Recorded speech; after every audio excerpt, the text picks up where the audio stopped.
always thought I had it all. A beautiful wife, a great job, friends who I could trust with my life. Everything seemed perfect. I had everything people dreamed of. But that all came crashing down in one moment, one stupid, heart-shattering moment. It started like any other morning. I woke up next to her, Emma, the woman I married 3 years ago.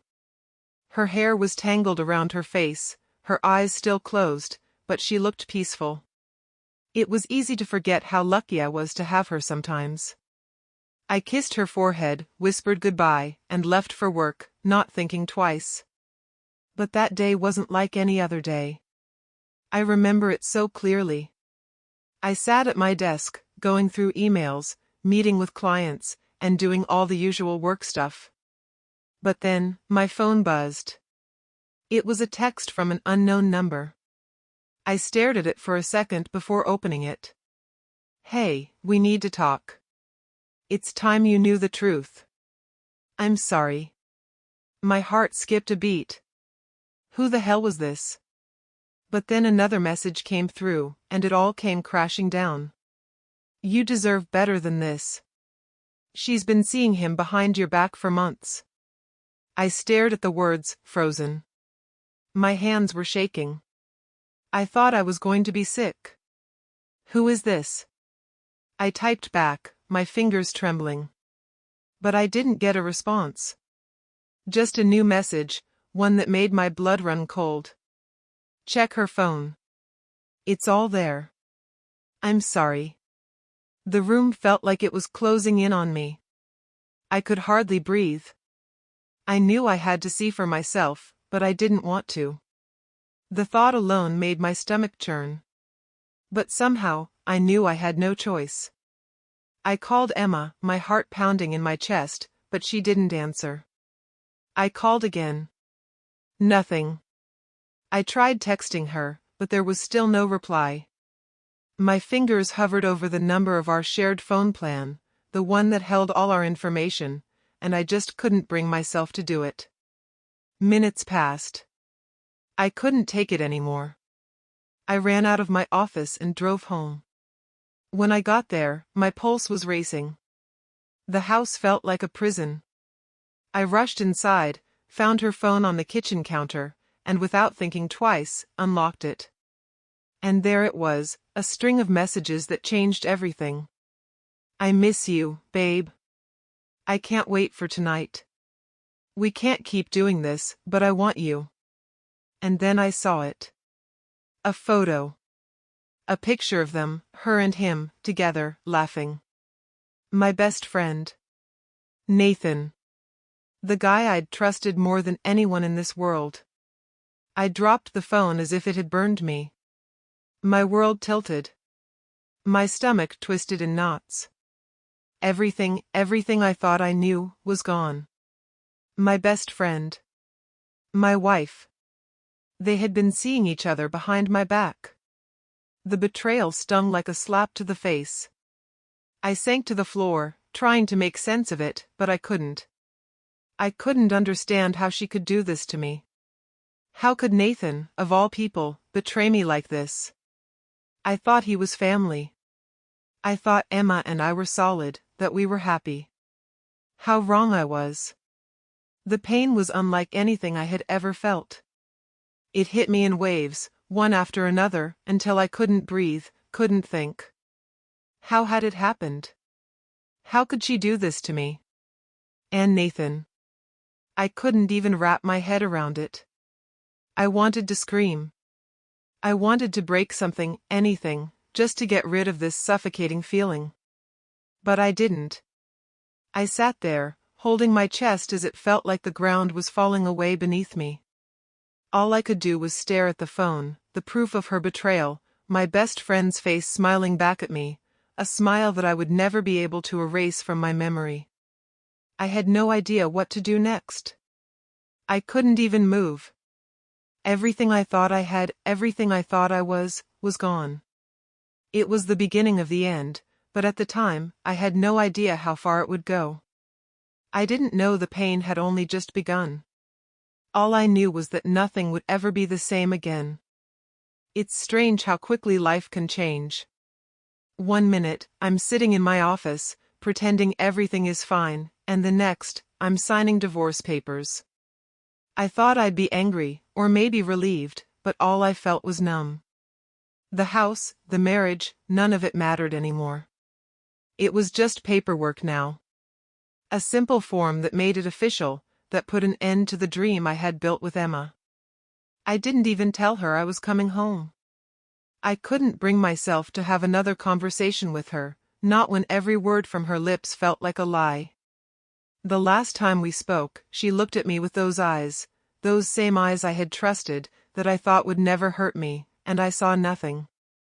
She wasn't sorry. Not for what she did, not for how she made me feel. I walked into the house, and everything felt empty. The silence was suffocating.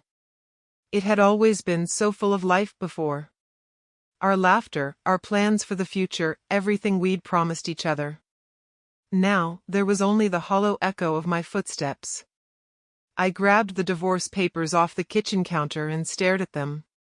The lines on the page, the checkboxes, the signatures. It was all so cold, so final. There was no going back after this. I was so lost in my thoughts that I didn't hear the door open. Then I heard her voice. "Why are you here?" Emma's tone was low, almost bored, like she wasn't facing the person she had betrayed.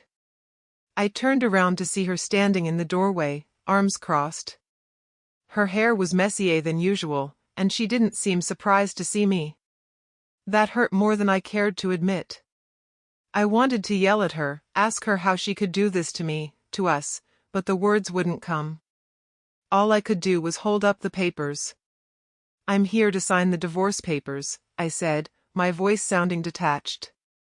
I didn't recognize it. Her eyes flickered down to the papers, and she sighed, rolling her eyes. I knew it would come to this. "You've been distant for weeks, John. Don't act like this is some big shock." I felt my chest tighten at the way she spoke, like she was trying to convince herself, not me. "It's not just about being distant, Emma," I said, my voice shaking despite myself. "It's about betrayal. You and Nathan, how could you do this to me?" She flinched, but only for a second. Then she straightened her back, that look of indifference returning. "I don't owe you an explanation, John. I didn't love you the way you thought I did. We've been over this." I couldn't breathe. I couldn't think straight. "You didn't love me?" I repeated, almost a whisper. "After everything? You threw it all away like it was nothing?" She looked away, not meeting my gaze. "It wasn't like that. It's over. We're over." The words were like daggers. So, this was it? This whole marriage was a lie? "I didn't say that," she replied quickly. "But we both knew things weren't right. You weren't there for me, John. You were always busy, always at work. I couldn't live like that anymore. That felt like a punch to the gut. I was always there for you. I was building our life, Emma. Everything I did for us." She sighed, shaking her head. "That's just it, John. You were always building for us, but you never actually saw me. You were too caught up in your own world to notice mine." I didn't have an answer. She was right. But that didn't excuse what she did, what Nathan did. None of this made sense. "So, you're just going to walk away, like nothing happened?" I asked, my voice barely above a whisper. Her eyes softened, just for a moment. "I'm not going to pretend that everything's fine. But I don't have to feel guilty about it anymore, John. This was never going to work. You and I were just two different people." I wanted to scream at her, but the anger wouldn't come. It was replaced by something worse, nothingness. "So, you're really done with me?" She nodded slowly, her expression unreadable. "Yeah, I am." I looked at her for one last time, trying to find the woman I once knew. The woman I thought I loved. But all I saw was a stranger. I turned around and walked toward the door. I'll sign the papers. I'm done too. The days following the divorce were like a blur. The paperwork was signed, and Emma was gone. I didn't know what to do with myself. The house felt like a museum of a life I no longer recognized. I had spent so much time thinking that everything would be okay, that it was just a rough patch. But now, I was left alone with the wreckage of everything I had built. And there was nothing I could do to fix it. I thought getting out of the house would help, so I spent most of my time at work. But even that wasn't a refuge. Every time I glanced at my phone, I half expected a message from her. A message that would make everything make sense again. But nothing came. I didn't know why I was still hoping for it. There was nothing left for us. She had made her choice. One evening, after another empty day at the office, I drove home. The familiar streets, the turn into the driveway, everything felt wrong. I didn't even want to go inside, but I had nowhere else to go. The door creaked open, and I stepped inside, immediately hit with the silence. I threw my keys on the counter and sank onto the couch. My eyes wandered around the room. Emma's presence was still there. The empty spot where her shoes used to sit, the coffee mug she always left on the kitchen counter, the smell of her perfume in the air. I could almost hear her voice, telling me to stop being so serious, that everything would be okay. But it wasn't okay. It would never be okay again. I grabbed the bottle of whiskey on the counter and poured myself a glass. It didn't even burn anymore. It was just numb. That's all I wanted. To not feel anything, not for a while. The phone buzzed in my pocket, and I jumped. For a second, I thought it was her, but when I looked, it was just a notification from work. I sighed, rubbing my temples. I set the phone down and stared at the glass in my hand, the amber liquid swirling. I didn't want to think about her. I didn't want to think about Nathan either, but I couldn't help it. Every time I closed my eyes, I saw his face. How could he do this to me? How could someone I called my best friend stab me in the back like that? He was supposed to be the guy who had my back, the one who helped me, not the one who tore my life apart. I chugged the rest of my drink and refilled it, my mind racing. I had trusted him more than anyone. I never thought twice about Nathan. But now, I couldn't stop thinking about everything we'd shared, the late nights working together, the weekends fishing, the way he knew everything about me. And now? He was the one in her bed. The man who was supposed to be my brother had betrayed me in the worst way possible. I could feel the anger bubbling up inside me, but it was muted by the alcohol. I hated him. I hated Emma.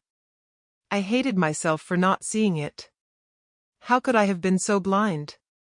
How could I have missed the signs, the little cracks in our relationship that were so obvious in hindsight? I stood up and paced the room, my thoughts spiraling. It felt like I was drowning in the mess of it all. I ran my hands through my hair, my mind a tangled mess of confusion and pain. And then, it hit me. She had known all along. She didn't just fall out of love with me. She had been planning this for months, maybe even longer. Nathan had been her escape. The way she looked at him in those pictures, she wasn't just cheating, she was with him. She had been with him for a long time. I couldn't stop the wave of nausea that hit me. I leaned against the wall, my hands gripping the edge of the counter, trying to steady myself. This wasn't just a betrayal of me. It was a betrayal of everything I had ever believed in. And that was the hardest part to accept. I had been so caught up in my own world, so focused on my career, that I had failed to see what was happening in my own home. I had thought I was doing the right thing, thinking that if I just worked harder, provided more, I would make her happy. But all along, she had been slipping away, and I hadn't even noticed. I swallowed hard, trying to push the lump in my throat away. I had to get my life back together. I had to move on. But right now, all I could do was sit here, in the emptiness, feeling like the world was caving in on me. I didn't know where to go from here. Everything felt pointless. But I had to find a way to survive this. I had to. A few days passed, and I thought I had a handle on things. The shock was wearing off, or so I told myself. I was going through the motions, staying at work longer, avoiding any thoughts of Emma or Nathan. But life has a funny way of throwing a curveball when you least expect it. It was late one evening when the first real sign of trouble hit. I was wrapping up a report in my office, trying to focus on anything, that wasn't my personal life. My phone buzzed, and I glanced at it, expecting another work-related message. But instead, it was an alert from the bank app. A transfer notification. I frowned, clicking the notification to see more details. The transfer was for an absurd amount, more money than I'd ever seen leave my account in one go. My heart skipped a beat. My first thought was that it was some kind of mistake. But as I read the transaction details, the panic set in. It was to a name I didn't recognize, and it was connected to a real estate company. What the hell? I quickly pulled up the details for the real estate company, my fingers shaking. The name was unfamiliar, but the location of the property wasn't. It was our house. The house I had given her. The one I'd signed over to Emma in the divorce. My stomach twisted. There was no reason for anyone to transfer that amount of money to buy it, not unless, no. I made the call before I even thought about it. Hello, came a voice on the other end of the line. It was a woman's voice, cool and businesslike.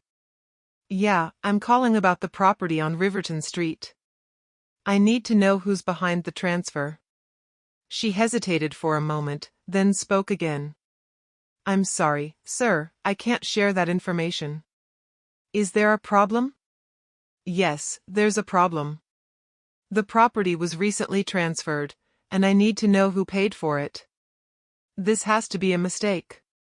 She was quiet for a moment, then said, I'm sorry, sir, but that's not something I can disclose.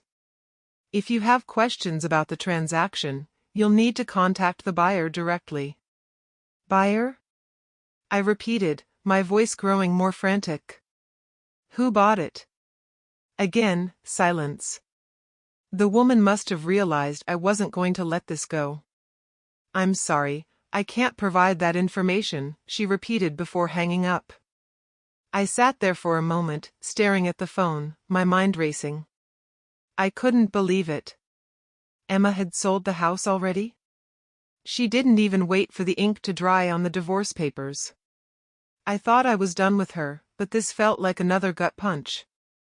I had given her that house to start over, and now she was doing something with it that I couldn't even comprehend.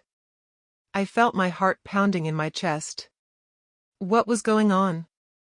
Why would she sell it so quickly? And why wouldn't she tell me? The house had been ours. It had been a symbol of everything we'd built together. To see it being sold so easily felt like the final betrayal, like she was erasing me from her life as quickly as possible. I couldn't sit still. I grabbed my keys, heading out of the office without a second thought. I drove faster than I should have, my mind spinning, unable to focus on anything other than the house and the strange transaction. My hands gripped the wheel so tightly my knuckles ached, but I didn't care. I needed to know what was happening. When I arrived at the house, I parked on the street, not daring to step inside. There was something wrong about all of this. I wasn't sure what, but I knew it wasn't just about the house. It was something bigger, something Emma had been hiding from me all along. I couldn't explain it, but I had a sinking feeling that I was walking straight into another trap. I stood there for a while, staring at the front door. I wanted to walk in, to confront her, to demand answers. But something held me back. The house, The one place I thought I could find peace was now a constant reminder of my own failure. I didn't want to face what Emma had turned it into. I finally forced myself to turn around and leave. I didn't go home. I couldn't. Instead, I parked in a nearby lot and sat there, trying to gather my thoughts. My phone buzzed again, and I pulled it out of my pocket. It was a text from an unknown number. "We need to talk. There's something you don't know about the house." I froze, my mind racing. Who was this? What did they know? I typed back quickly, not caring that I was shaking. "What do you mean? Who is this?" The response came back almost immediately.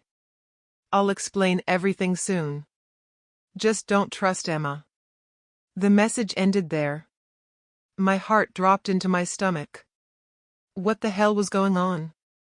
I couldn't shake the feeling that I was being played. The message from the unknown number, "Just don't trust Emma," echoed in my head for days. I was getting tangled up in this web of lies and half-truths, and it seemed like no matter which way I turned, I was only walking deeper into the trap she had set.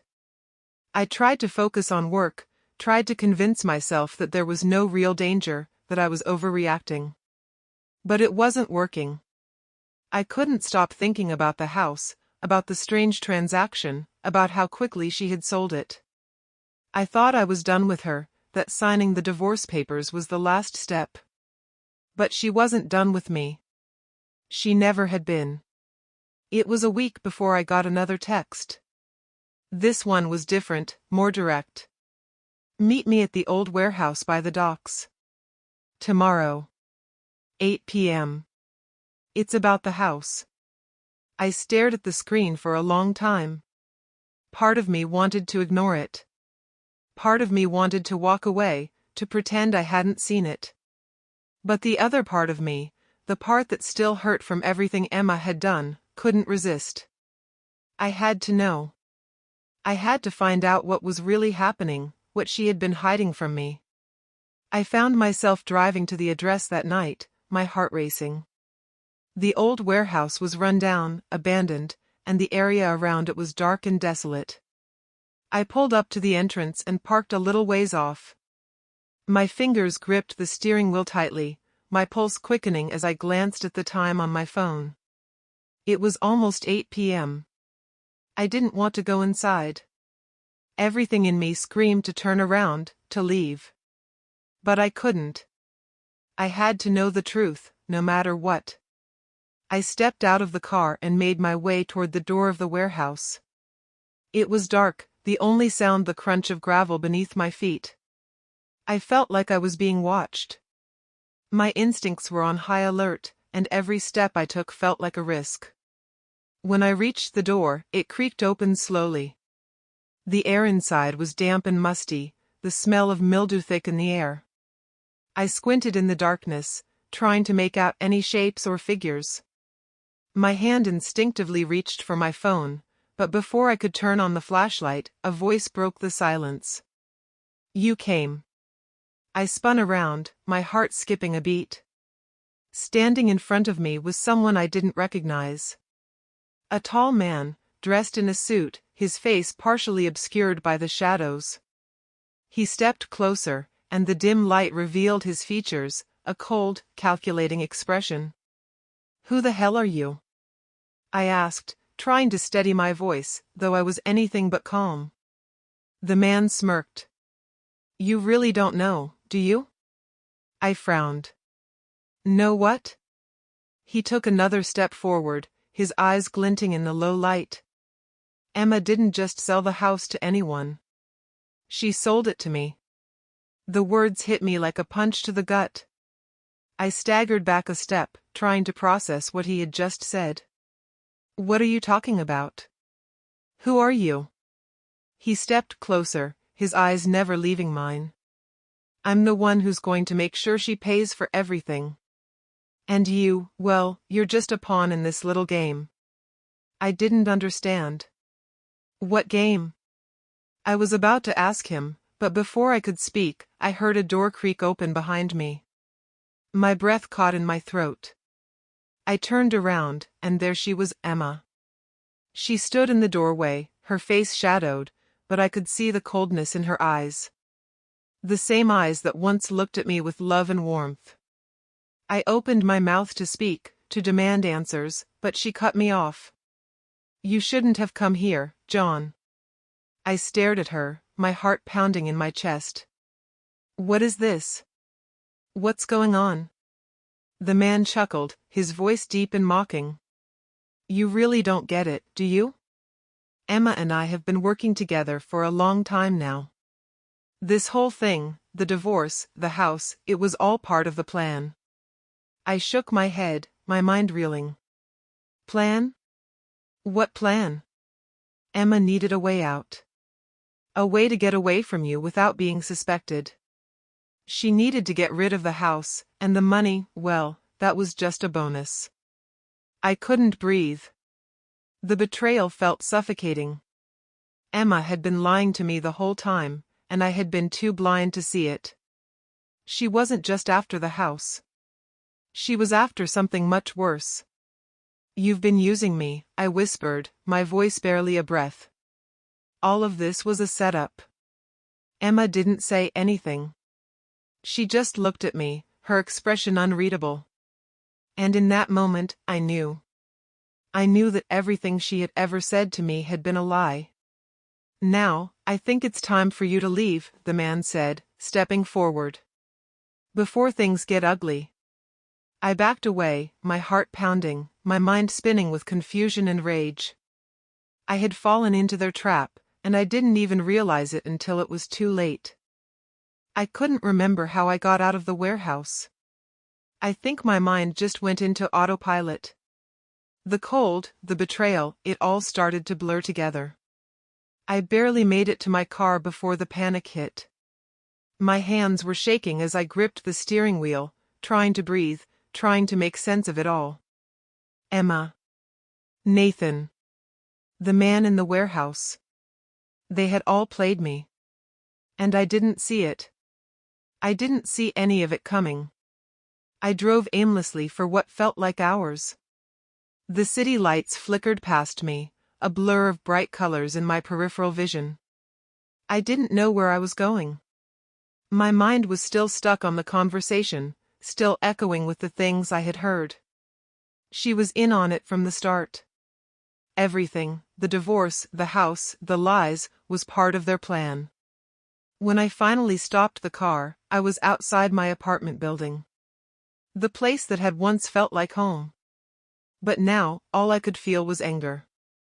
I was furious. At Emma.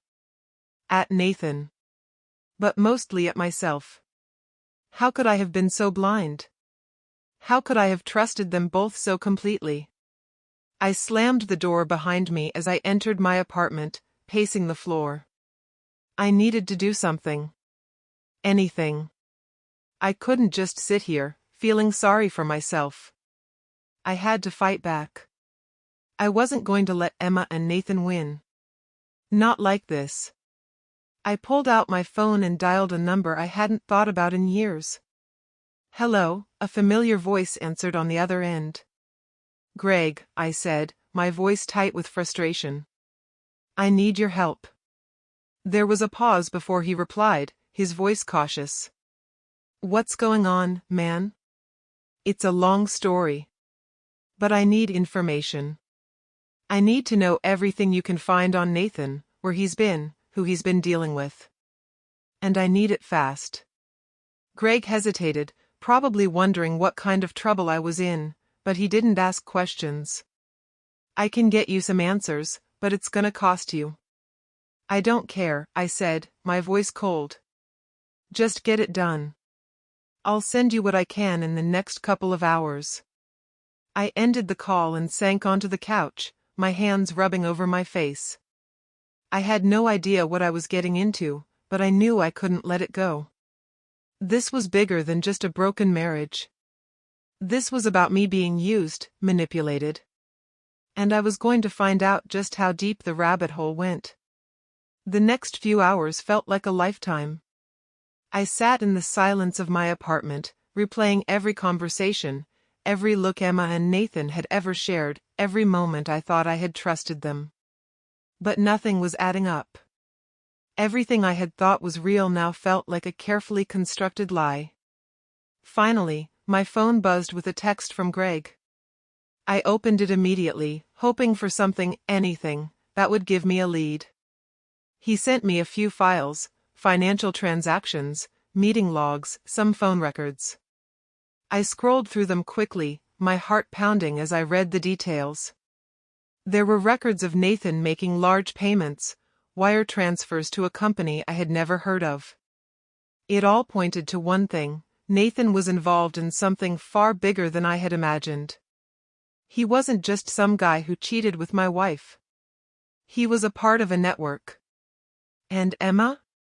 She wasn't just the victim she had made herself out to be. She was complicit. I stared at the phone screen, the pieces of the puzzle slowly falling into place.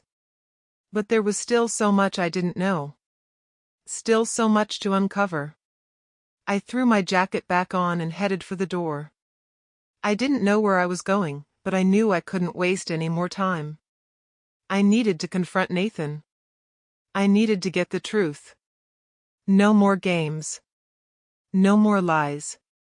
If I was going to get out of this alive, I needed answers. I drove straight to the address Greg had found for Nathan's company.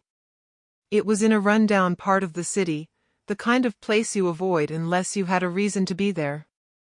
I parked a few blocks away, scanning the street. My instincts were telling me something was off, but I couldn't back down now. I was already too far in. I slipped through an alley to the back entrance, trying to keep my footsteps light. My pulse was racing. The closer I got, the more I realized how stupid this was. But there was no turning back. I couldn't let them control my life any longer. I reached the door, took a deep breath, and knocked. A moment later, the door cracked open. Nathan's face appeared, his eyes widening when he saw me. "What the hell are you doing here?" he growled, his voice low and threatening. "I'm here for the truth," I said, my voice steady despite the storm brewing inside me. "And I'm not leaving until I get it." Nathan's expression hardened when he saw me standing in the doorway. His eyes darted quickly over my face, as if trying to figure out how much I knew. But I wasn't going to give him the satisfaction of seeing any hesitation. I was done being the victim. I was done being blind. "You've got some nerve showing up here," he sneered, stepping back from the door, but not inviting me in. "What do you want, John?" "I want answers," I said, my voice low, controlled. I wasn't going to let him provoke me. "I want to know everything. About you. About Emma. About what you've been doing." Nathan looked around as if searching for an escape, but then he just laughed. It was a cold, humorless sound. "You really have no idea, do you? What are you talking about?" I snapped, stepping into the dimly lit room behind him. He closed the door slowly, his eyes narrowing. "You think this was just about your stupid house, about Emma's little affair? No, man, this is bigger than that. This is about power, money, and control. It's not just the two of you anymore." I felt a chill run down my spine. Control? Money? What the hell are you talking about? Nathan walked to a nearby desk, picking up a stack of papers, flipping through them as if he were casually flipping through a magazine. "You really thought Emma was just using you for the house? Please. She's playing her part, just like I am. You were never in control, John. You were just a pawn." I felt like the floor had dropped out beneath me. My heart pounded in my chest, and my head spun. A pawn? In what game? He dropped the papers back onto the desk and faced me. "In our game. You think I've been living a normal life? You think Emma's been just some bored housewife? We've been working for a much bigger picture. The house, the money, the divorce, it's all part of it. You were never meant to be anything more than collateral damage. I shook my head, unable to process his words. I felt sick. You're saying she's been playing me this whole time? She never loved me? He shrugged. It's not about love. It's about survival. Emma and we've got things to do. Things that require a lot of money, a lot of connections. The stuff you never even knew was happening under your nose. I couldn't breathe. The betrayal was suffocating. I thought we had something real, Nathan. I trusted you. You were my best friend. My brother. He shook his head, his lips curling into a bitter smile. You were too busy looking at the surface. You never saw what was really going on. All that time you thought Emma was with you, building a life with you, she was already planning her escape. Planning everything with me. I backed away, stumbling a little. My legs felt weak. No. This can't be true. She said she wanted to move on. She said she was done with all of this. With you. Nathan took a step toward me, his tone turning more venomous. You honestly think Emma's the victim here? She's the one pulling the strings. She's been in on it from the start. The house wasn't just a symbol to her. It was a tool. A tool for what we're building.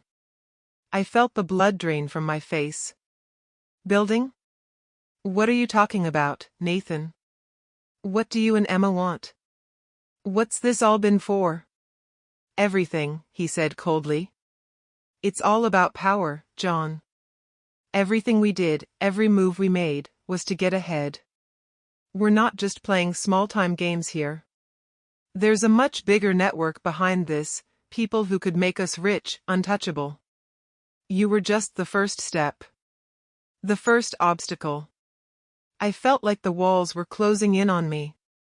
You're saying I was just a means to an end? He nodded slowly. Exactly. It was never about love, John. It was always about positioning. You were never meant to be the one she ended up with. She's always known she'd be with me in the end. It was always just a matter of getting you out of the way. My breath hitched. I felt my chest tighten. So, what now? Is this how it ends? With you and Emma, taking everything from me? Nathan's expression darkened. It's not personal. It's just business. I shook my head, feeling a wave of anger crash over me. Business? You destroyed me. You used me. You took everything from me. I stepped closer, my fists clenched at my sides, ready to explode. You won't get away with this. You're not going to walk away scot-free. Nathan took a step back, his smirk growing. You think you can do something about it? What, you're going to stop us? You don't even know who you're dealing with, John. His words hit like a slap, but I wasn't done. I couldn't let them win. Not like this. I'm going to make sure you regret everything, I muttered through clenched teeth, my voice trembling with fury. Nathan just laughed again. Good luck with that. As I stormed out of his office, something inside me snapped. I didn't know what it would take to bring them down, Emma, Nathan, their twisted game, but I was done running. I was going to find a way to fight back. And this time, I wasn't going to be the one who lost. The more I thought about what Nathan had said, the more I realized just how deep the hole I was in truly was. I'd never been this far out of my depth. But the one thing I knew for sure was that I wasn't going to roll over. I wasn't going to let them, Emma, Nathan, walk away unscathed. They had ruined me, used me, and I had no intention of letting that slide. I spent days plotting, trying to figure out my next move. I'd gathered what little I could from Greg's intel, but I knew I needed something more concrete. I needed leverage. I needed to hit them where it would hurt the most. And that meant digging deeper. It wasn't until I was back at the warehouse, the place where everything had spiraled out of control, that I found it. There, buried beneath piles of old paperwork, I discovered files. Legal documents. Contracts. Emails between Nathan, Emma, and a network of people I didn't recognize. They'd thought they were too careful, too clever, but they hadn't accounted for one thing, me. The more I read, the angrier I became. There were records of backdoor deals, money laundering, and investments tied to organizations I knew nothing about but could tell were dangerous. Emma and Nathan hadn't just betrayed me for money, they were involved in something far darker, something far more criminal. They had been playing me for a fool, using me as a stepping stone in their rise to power. I took photos of the documents, made copies, and stashed them in a secure place. But the truth, the weight of it all, felt like a ticking time bomb in my hands. I knew I needed to act quickly. If I gave them too much time, they'd cover their tracks and bury me along with their lies. The following days were a blur of planning and preparation. I knew I couldn't confront them directly, not yet.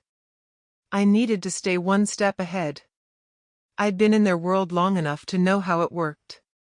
The stakes weren't just about my pride or revenge. It was about survival. And if I was going to get out of this, I had to play it smart.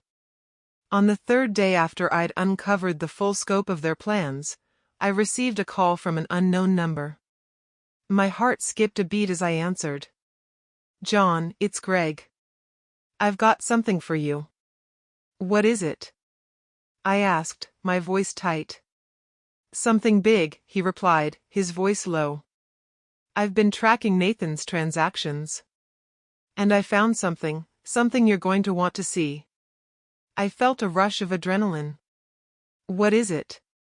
"A meeting," Greg said. "A meeting between Nathan and some powerful people. I think it's the final step in whatever plan they've been working on." I could feel the weight of the moment settling over me. This was it. This was the chance I'd been waiting for. "Where is it?" "The same warehouse," Greg answered. "Tonight." I didn't hesitate. I knew what I had to do. "I'll be there."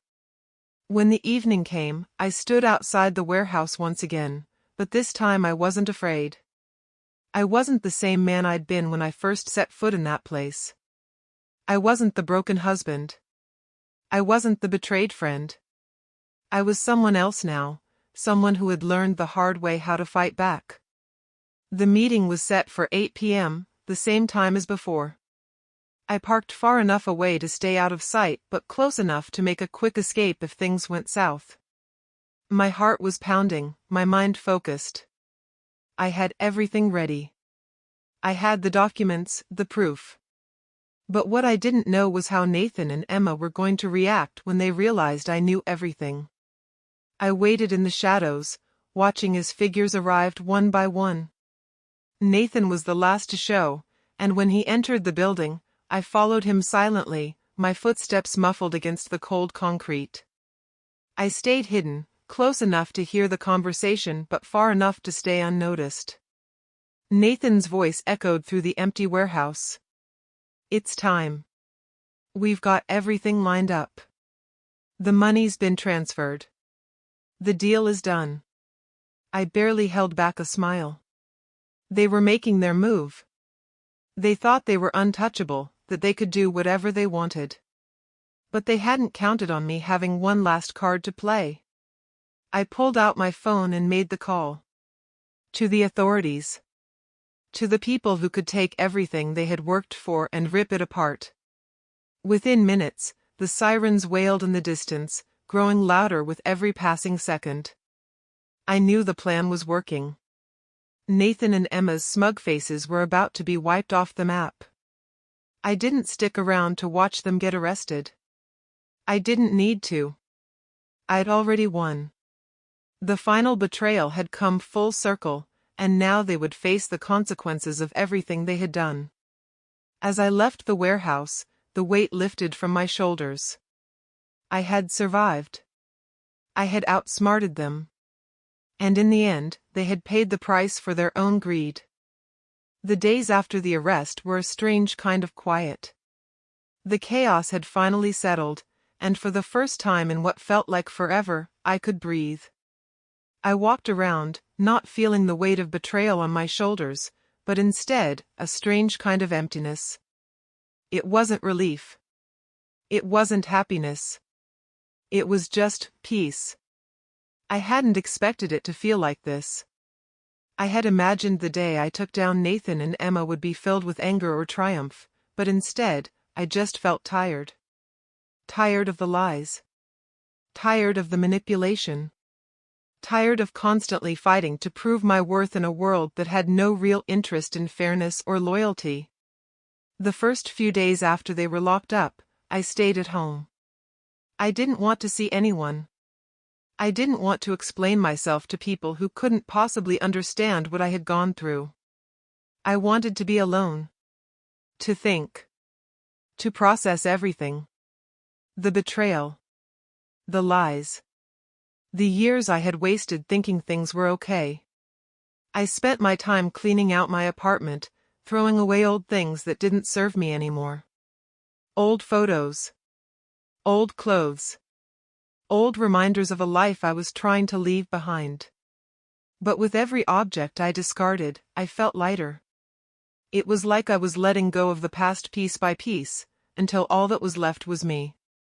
Just me. The hardest part was getting rid of the things tied to Emma. The house was gone, the money wasn't important, and yet there were still pieces of her scattered in my life. Her favorite books on the shelf. A bottle of perfume she had left behind. It hurt to touch those things. It hurt to know that they had ever meant something to me. So I threw them away. All of it. Without a second thought. The phone rang on the third day of this self-imposed exile. It was a number I didn't recognize. For a moment, I hesitated. The last thing I wanted to do was pick up another call from someone who was involved in the mess I'd just walked away from. But then I remembered, this could be important. Maybe I'd missed something in the paperwork. Maybe there was something else I needed to know. I answered the phone, holding my breath. John? It was Greg's voice. Yeah, I said, my throat dry. What's up? I just wanted to check in with you. Make sure you're okay, Greg said, his voice uncharacteristically soft. I paused. I'm getting there, I said quietly. It's been a lot. I can only imagine, man, Greg replied. Listen, I know this isn't easy, but you did the right thing. You got them both where they belong. I know, I said, though the words didn't come easily. But it doesn't feel like a victory. Because it wasn't about winning, Greg said. It was about surviving. And you did. You're free now. You don't have to worry about them anymore. I leaned back on the couch, staring at the ceiling. It was true. For the first time in months, I didn't have to look over my shoulder, wondering if Emma and Nathan would come back into my life with their lies and manipulation. But even as I thought that, I felt the weight of their betrayal still pressing against me. Yeah, I said finally. But it still hurts. Of course it does. It's going to take time, Greg said. But you're stronger than you think. You've already done the hardest part. I didn't have the energy to argue with him. I had done the hard part, sure. But the hardest part wasn't over. The hardest part was figuring out who I was now. I had spent so long being defined by my relationship with Emma, by my trust in Nathan, that I didn't know who I was without them. Without the anger, without the bitterness. I guess I'll have to figure that out, I said softly, more to myself than to Greg. What I'm supposed to do with all this space. Greg was quiet for a moment. Take it one day at a time, John. You've been through hell, but you're still standing. That's something. And you're going to be okay. I closed my eyes, letting his words sink in. Maybe he was right. Maybe the answer wasn't in revenge or in holding on to the past. Maybe the answer was just in letting go. Letting go of them. Letting go of everything I thought I knew. And finding peace in the nothingness that remained. I'm going to try, I said finally. I know you will, Greg said, his voice full of quiet confidence. You've got this. The call ended, and for a moment I just sat there, thinking about his words. Maybe he was right. Maybe all I needed was to let go. Maybe that was how I would move forward. Not with anger. Not with revenge. Just with acceptance. And so, for the first time in what felt like forever, I stood up from the couch and opened the window. The cool breeze rushed in, and I took a deep breath, letting it fill my lungs. I didn't know what the future held. But for the first time, I felt ready to face it. I felt like I was free. It's funny, isn't it? How everything can change so quickly. One moment, your world is crashing down, and the next, it's just over. The chaos dies down, the dust settles, and you're left standing in the silence, wondering what's next. For the first time in months, I found myself in that strange, quiet space. The storm had passed, and I wasn't sure what to make of the calm. The days after the trial were a blur of paperwork, meetings, and more than a few sleepless nights. Nathan and Emma were behind bars, and their empire, whatever it had been, was crumbling around them. But it didn't bring me the satisfaction I thought it would. I kept waiting for the relief to hit, but it never did. All I felt was this emptiness, a void that had been there for so long, and I couldn't figure out how to fill it. I spent my time in the apartment, the place that had once felt like a prison, but now, it felt strangely peaceful. I kept to myself, staying out of the spotlight, letting the world pass by. I still couldn't believe everything that had happened. The lies. The betrayal. But it wasn't just the people I had trusted who had changed my life. It was me. The man I had been, blind, trusting, naive, was gone. And the man I was now? I wasn't sure yet. I woke up every morning with a sense of quiet purpose. No one was pulling the strings anymore. No one was making decisions for me. I was free. But that freedom didn't feel like victory. It just felt like the next step. And it was up to me what came next. The phone buzzed, pulling me from my thoughts. I glanced at it. A message from Greg. How are you doing, man? I stared at the message for a moment, thinking. I didn't feel like talking about it. Not yet. But maybe I should. I typed back, my fingers hesitant. It's quiet. I'm trying to figure out what comes next. Greg's reply came almost immediately. You'll figure it out. One step at a time. Just don't rush it. One step at a time. It was a good reminder. I had spent so long chasing after something, chasing revenge, chasing answers, that I had forgotten what it meant to just be. To exist without the weight of the past on my shoulders. To live for me, not for anyone else. I put the phone down and walked to the window, staring out at the city below. The sun was setting, casting a warm glow over the skyline. It should have been a beautiful sight, but all I saw was the quiet. The stillness. The feeling that everything had changed, but I was still here. Standing, breathing, surviving. Maybe that was enough. I didn't have all the answers. I wasn't sure I ever would. But for the first time in a long time, I didn't feel the need to have everything figured out. I didn't need to chase after closure or justice anymore. I had done what I could. I had fought back, survived, and now it was time to rebuild. Whatever that meant. The phone buzzed again. I glanced at it. A news notification. Emma and Nathan sentenced to 25 years for their involvement in a criminal organization. I didn't bother reading the rest. I already knew the outcome. They were getting what they deserved. But it didn't make me feel any better. It didn't make me feel anything, really. The storm had passed, and I was no longer holding on to the anger that had once consumed me. The weight had lifted, but so had everything else. All the rage, all the frustration, all the energy I had poured into this fight, it was gone. I sank back onto the couch, feeling the exhaustion catch up with me. Maybe I needed this. Maybe I needed to just rest for a while. To let everything settle. I wasn't in a rush anymore. For the first time in my life, I could just breathe.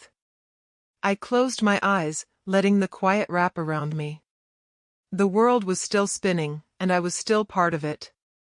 But for now, it was enough to just be here. To exist. To live without the past hanging over me. In the end, I wasn't sure what came next.